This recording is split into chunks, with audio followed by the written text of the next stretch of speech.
Deborah stands out in the Old Testament as a beacon of strength and wisdom. As a prophetess, she heard the voice of God and spoke his truth to the Israelites. As a judge, she settled disputes with fairness and insight. Her courtroom was not a stuffy building, but a palm tree. Imagine people gathering under the shade of this tree, seeking her wisdom and guidance. This Palm of Deborah became a symbol of her authority and the peace she brought to the land. Deborah's leadership was unique. She was a woman in a time when men held most positions of power. Yet people recognized her authority, which came from God. They trusted her judgment and sought her counsel. Deborah's example shows us that God can use anyone, regardless of gender, to lead and guide his people. Deborah's story is an inspiration for all. She teaches us that true leadership comes from a deep connection with God and a willingness to serve others.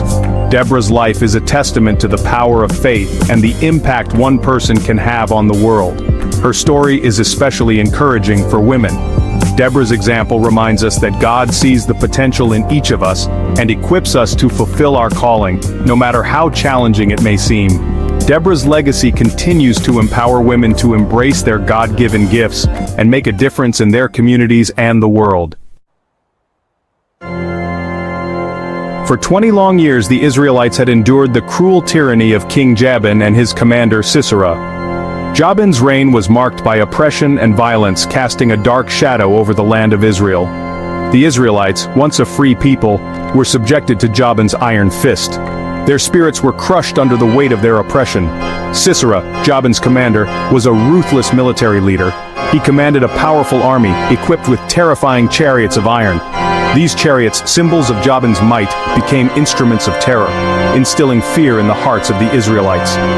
The sound of their approach sent shivers down their spines. The Israelites cried out to God for deliverance from this oppressive regime. They yearned for freedom, for a chance to live in peace and worship God without fear. Their cries reached the heavens, and God heard their pleas. He saw their suffering and knew it was time to act. The stage was set for a dramatic confrontation, a clash between the forces of oppression and the God of liberation. Little did the Israelites know that their deliverance would come through the courage of a woman named Deborah, a woman who dared to stand against tyranny and lead her people to freedom. God's answer to the Israelites' pleas came through Deborah. He spoke to her, giving her a clear directive. Go, gather an army and confront Sisera in battle. I will deliver him into your hands. Deborah, without hesitation, embraced her calling. She was a vessel of God's power, ready to do his bidding. Deborah summoned Barak, a leader of the tribe of Naphtali. She delivered God's message to him, instructing him to assemble 10,000 warriors from the tribes of Naphtali and Zebulun. Together, they would face Sisera's formidable army on the battlefield. Deborah's faith in God was unwavering, and she expected Barak to share her confidence. Barak, however, hesitated. Fear gripped his heart as he considered the sheer might of Sisera's army. He lacked the faith that Deborah possessed. I will go, he said, but only if you go with me. Barak's request revealed his lack of complete trust in God's promise. He sought the reassurance of Deborah's presence, a tangible sign of God's favor. Deborah, although disappointed by Barak's lack of faith, agreed to accompany him. However, she made it clear that his hesitation would come at a cost. Because of the way you are going about this, she declared, the honor of defeating Sisera will not be yours. The Lord will deliver Sisera into the hands of a woman. These words were both a rebuke and a prophecy, setting the stage for an extraordinary turn of events. Section 4. The Battle of Mount Tabor and the Valley of Jezreel. Under Deborah's guidance, Barak assembled his forces at Mount Tabor. The Israelites, inspired by Deborah's unwavering faith and Barak's eventual commitment, prepared for the confrontation that lay ahead. The fate of their nation hung in the balance. Sisera, upon hearing of the Israelite uprising, gathered his mighty army and rode into the Jezreel Valley. The valley, with its flat terrain, provided the perfect battleground for his chariots. Sisera was confident in his superior firepower and the fear his chariots inspired. The battle commenced, and the clash of swords and the cries of warriors filled the air. The Israelites, though outnumbered and outmatched in terms of weaponry, fought with the courage and ferocity of those defending their homeland and their freedom. They were fighting not just for themselves, but for generations to come. As the battle raged, a sudden storm erupted. Torrential rain poured from the heavens, transforming the battlefield into a muddy quagmire. The terrain, once favorable to Sisera's chariots, became a treacherous trap. The chariots, bogged down in the mud, were rendered useless, their advantage neutralized. Section 5. Jael's audacious act fulfilling the prophecy. The tide of the battle turned dramatically in favor of the Israelites. Sisera, witnessing his army's demise, panicked and abandoned his chariot, fleeing on foot.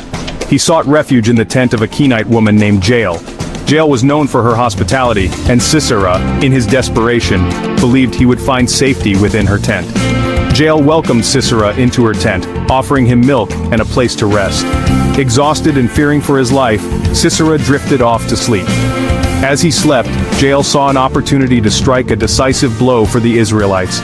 She knew what she had to do. With a hammer in one hand and a tent peg in the other, Jael crept towards the sleeping Sisera. With a swift, decisive blow, she drove the tent peg through his temple, pinning him to the ground. Sisera, the mighty commander, was dead. Jael's audacious act fulfilled Deborah's prophecy. The enemy of Israel had been defeated by a woman. When Barak arrived at Jael's tent, searching for Sisera, she led him inside. "Come," she said, "and I will show you the man you are seeking." Barak entered the tent and was met with the sight of Sisera lying dead, a tent peg through his temple. The victory was complete. The Israelites were free from Jabin's oppression. Section 6. The Song of Deborah, a triumphant hymn of praise and justice. The victory over Sisera was a cause for great rejoicing in Israel. Deborah and Barak, filled with gratitude to God for their miraculous deliverance, joined their voices in a song of praise and thanksgiving. This song, known as the Song of Deborah, is recorded in the Book of Judges and stands as one of the oldest and most powerful examples of Hebrew poetry. The Song of Deborah is a vibrant tapestry of praise, celebration, and remembrance.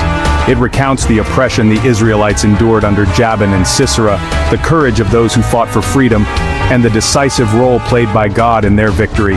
It is a song of triumph, but also a sobering reminder of the cost of freedom. The song also highlights the bravery of Jael, the woman who delivered the final blow to Sisera. "Most blessed of women be Jael," Deborah sang, "most blessed of tent-dwelling women." Jael's courage, often overlooked in traditional interpretations, is celebrated in the Song of Deborah. The Song of Deborah is a testament to the power of faith, courage, and the enduring legacy of a woman who answered God's call to lead her people to freedom. It is a song that continues to inspire and challenge us today, reminding us that God can use anyone, regardless of their gender or social standing, to accomplish His purposes.